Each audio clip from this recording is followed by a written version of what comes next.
আমি আরেকটা রেসিপি লয়ে আইছি। এখানে ফার্স্টে আমি গ্যাস জ্বালাই দিব, এখানে কড়াইটা এখানে বসাই দিব, কড়াইটা অল্প গরম হতে দিব। তখন তেলটা ঢেলে দিব এখানে, তখন পেঁয়াজটা ঢেলে দিব এখানে।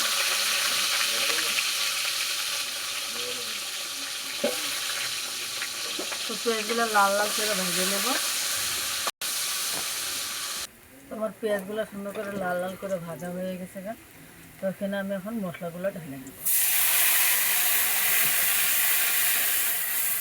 এখানে জিরা পাউডার, হলুদ, ধনিয়া পাউডার, কাশ্মীরি লঙ্কা পাউডার সবগুলো একলগে রেখে দিয়েছিলাম, ওখানে ঢেলে দিব।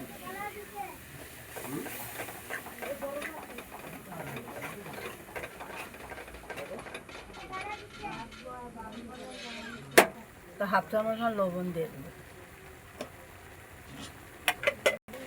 তো আমার মশলাগুলো দেখো সুন্দর করে ভাজা ভাজা হয়ে গেছে, মশলার কালারও আছে।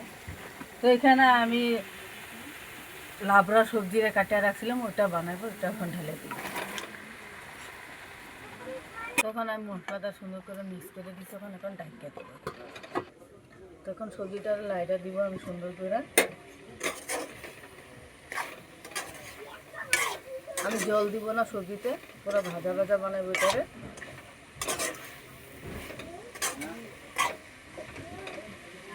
এটা ঢাকিয়ে দিব।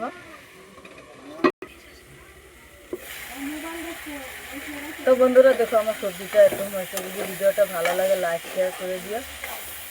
আসসালামু আলাইকুম, খুদা।